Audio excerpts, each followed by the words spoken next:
If you're looking to really improve your life, it doesn't really matter what you do every once in a while. What matters is the things that you do consistently every day for a long time. So in this video, I wanted to share 50 small things that you can do that have really improved my life. These tips have simplified my life. They've improved my work, health, relationships, mental clarity. So even though some of these are really small, over a long period of time, they will make a huge difference. And I know it's a big list, so just pick a few. Practice selective ignorance. I'm not saying to be dumb, but generally if something is in the news, it is therefore newsworthy and unlikely to happen to you or affect your life in any way. It will most likely impact you in a negative way because negativity sells. So I just stopped following news almost completely, and when I need to know something, I will ask some friends who are addicted to the news and they will catch me up on everything I missed without all the stress. This. The most important question is not, will I use this, but no, that's stuck. What would I use if I didn't have this? So when I'm trying to decide what to declutter, what to let go of, if I should get rid of something, that is one of the questions that I ask. How would my life be different if I didn't have this? By the way, generally it's no different at all. Take social media off of your phone. Social media is such a negative cesspool of nothingness that generally is an escape from the important things in your life, or just makes you feel bad by thinking that you're feeling good when looking at other people's lives. There's very, very few benefits to it. If you don't want to get rid of it entirely, just unfollow a bunch of people who make you feel crappy about your life and only follow positive influences or your close friends. But if you're addicted to it and you can't get off your phone, uninstall it for like one day and then see how you feel one day later. You'll feel better. Just don't color your hair unless you want to. I don't color my hair. I know what you're thinking, Gabe.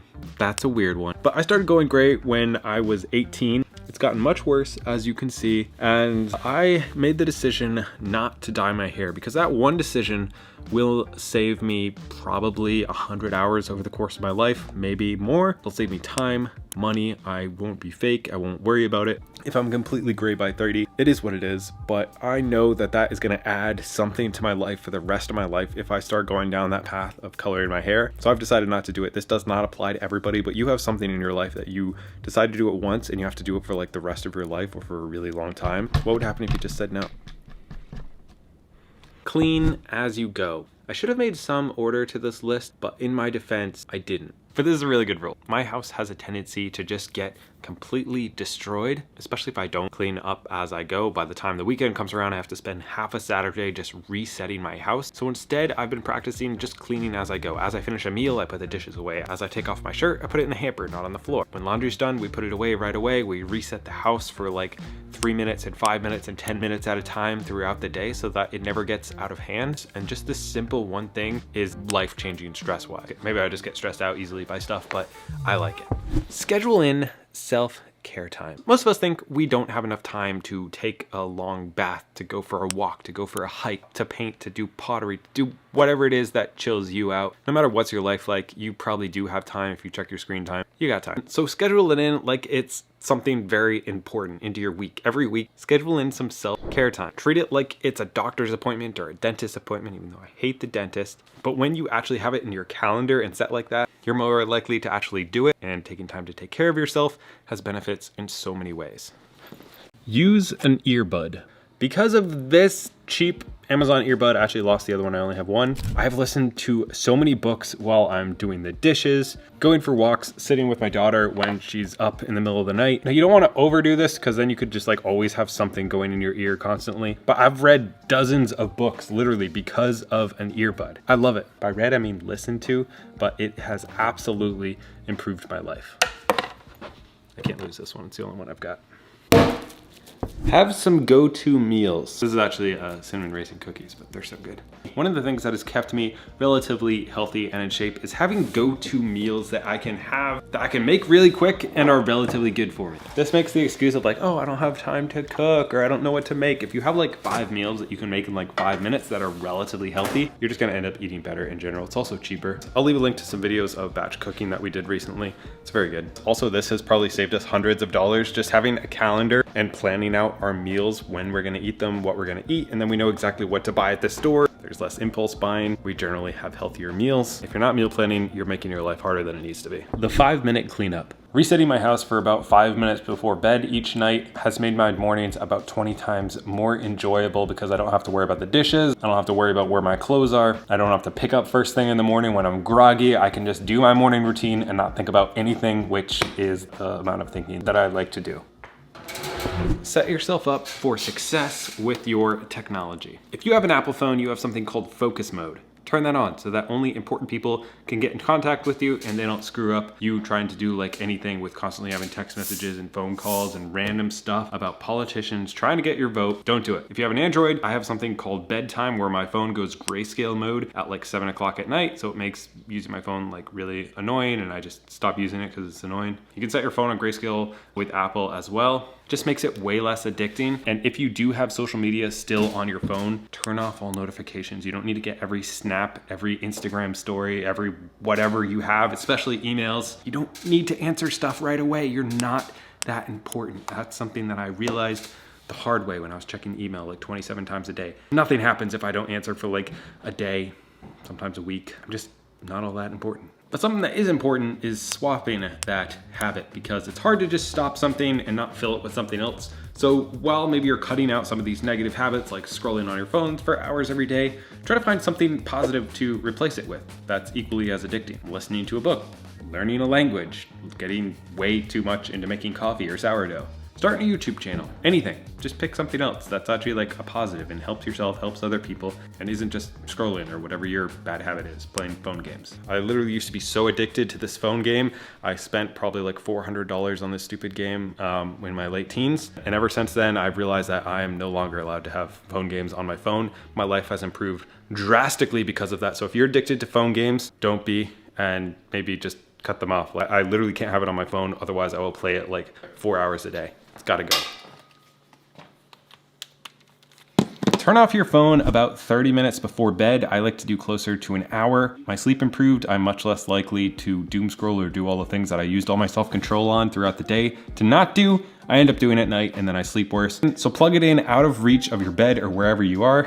Turn it off. It only takes about 5 seconds to make that decision and it can literally save hours of your life. Go all black. I've changed out my clothes to only wearing black pants because you can't tell when you spill coffee on them, which would never happen to me, but just hypothetically, they go with every color shirt. I've made the switch to everything black and I will never go back. It's so much better. Same thing with t-shirts. I wear black like 90% of the time. It's just one less decision I have to make each day. And like I already have so many decisions to make. I don't want to have to think about what I'm wearing. So I found something that fit well. Don't have to think about it anymore. For everybody who always asks what shirt I'm wearing, I pretty much exclusively wear cuts. They just fit really well. They're nice quality. They're definitely a little bit more expensive, but I like this idea of less but better. So if you do want to check them out, there's a link down below with 15% off. I guess another thing I do with my clothes, I lay them out the night before. So like in the morning when I wake up, I just like blindly grab my clothes. I don't have to pick them out. I don't have to find them, nothing. I just like grab them off the counter and go. It's a small thing, but I don't know, it makes my morning better.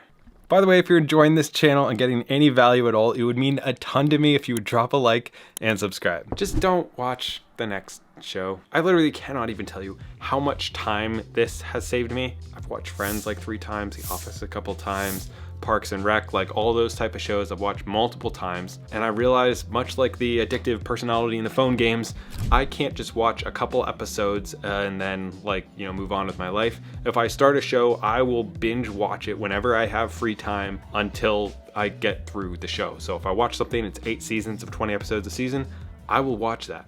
So what's the solution? Never start the next show. Cancel some crap on your calendar. Look at your calendar for the next week or the next month or the next year and find something on there to cancel. Maybe find a few things and you'll realize that you just saved yourself an hour, 2 hours, 5 hours by simply sending a text or an email or calling. There's always things that we feel obligated to do and they suck up our mental energy and our physical energy and they're exhausting, especially if you're an introvert like me.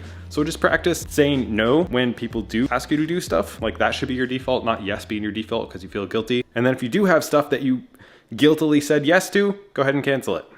Remind yourself of your goals regularly so that you can stay focused on what's important. Everybody fails their New Year's resolutions because they make a goal and then they forget about it like 2 days later, definitely a week later. It never happens for like an entire month. Go look at the gym like at the end of January. And that's because we think of a goal that would be cool, it would change our life, it would improve our life, and then we just forget about it. We don't write it down, we don't put a sticky note on our mirror, we don't put it in our journal, we forget about it. So don't do that, remind yourself. I was not kidding about being gray, look at that.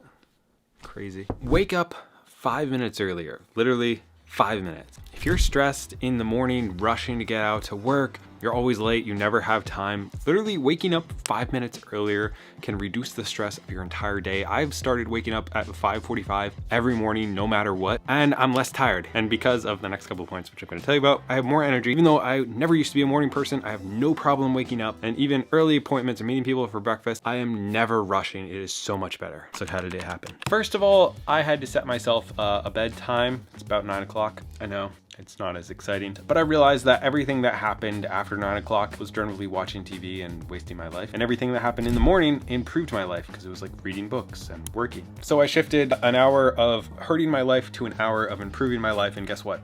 My life got better. Crazy, huh?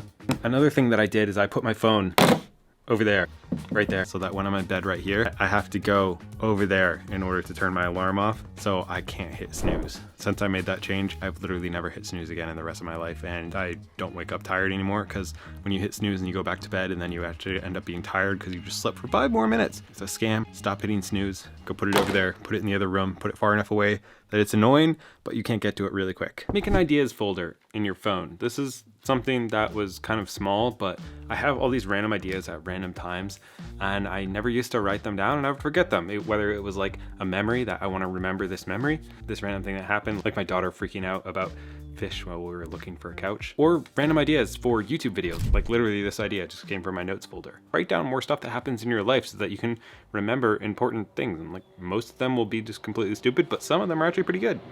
Worry about your own plank. I think this is in Matthew, where he talks about worrying about the speck of sawdust in your neighbor's eye when you have a plank in your own eye. This is the idea of always worrying about other people's problems, or the country's problems, your friends' problems, telling them what to do when you've got your own crap going on in your own life that you need to figure out. So before you start telling other people what to do, start trying to improve your own stuff. Are you also angry or jealous or hypocritical or whatever it is? So before you start talking about other people, check in on yourself first. All right, these next few tips are for your finances. I wasn't gonna show my room because it looks like this right now. This is my office. Also was Laura's bedroom. Turning it into a nice place to eventually shoot without running all over my house. So yeah, it's a little trash right now. It's mostly tools, but it's cool. The first tip is to have a well-funded emergency fund. This obviously has a bunch of practical reasons that we know about, like if something goes wrong, you won't get into debt, you have flexibility, just like a bunch of common sense reasons. But the most important one for me is like peace of mind. I don't have to stress anymore. It's like a huge mental burden when you have a 3 month or 6 months of all your living expenses saved up in an emergency fund. You don't worry about things as much. You don't worry about your job as much. You don't worry about things going wrong. You don't worry about having to replace part of your roof. You don't worry about things. It improves so many areas of your life having a well-funded emergency fund. I personally keep mine in a bank account called SoFi. It earns about 5%. There's a link down below if you guys want to sign up. It's what I personally use. Highly recommend it. Do not pick stocks. I was thinking about going through and showing all my horrible stock picks that I've done. It would be really embarrassing, but I started out thinking I was smarter than everybody else, trying to pick different stocks, and a couple of them made a lot of money. The rest of them lost horribly, and overall I pretty much exactly broke even or lost money trying to outsmart the market. When the money that I put into the S&P 500 and VTI, which are just like basic index funds, have well outperformed everything else. There's a bunch of studies that people who pick stocks generally lose money. People who invest into index funds for a long period of time generally make money. I personally have been using Moomoo. You can get up to 15 free stocks when you open a funded account. It's super simple to use. I just invest in index funds. If you guys want to check that out, there's a link below, and it does help support the channel when you use any of these links that I talk about, because I'm trying to do less sponsored, so it actually really helps both of us. Go paperless, close accounts that you don't use, put all your bills on auto pay. These all involve doing one-time things that may take a minute to 10 minutes, and then you never have to worry about it again. You can check in on them, but you stop getting paper clutter, ever having to worry about getting late fees, just by doing one-time things. Avoid debt like the absolute plague that it is. Not all debt is bad. For instance, I have debt on my rental properties that I never want to pay off because I'm never actually paying for it. The rents from the tenants are. But when it comes to any type of high interest consumer debt, the mental toll that that takes on you, as well as like losing money and missing out on making money, it's horrible. So if you have debt that you're strapped in right now, make that a top priority. You will feel so much better when you don't have that. Take Amazon off your phone. If it's on your phone, it shouldn't be. Unless you have really good self-control, having things like Amazon or whatever you buy stuff on your phone is just asking for impulse buys. Like you see something, you think about something, you're like, I'll get that. You buy it. When it shows up 2 days later, you're like, oh, what did I get? Clearly, you did not need that thing. So make it harder for yourself. And I have no self-control, so I took it off my phone. Question is, do I just shoot into like the decently clean quarter? Yeah, we'll go this way.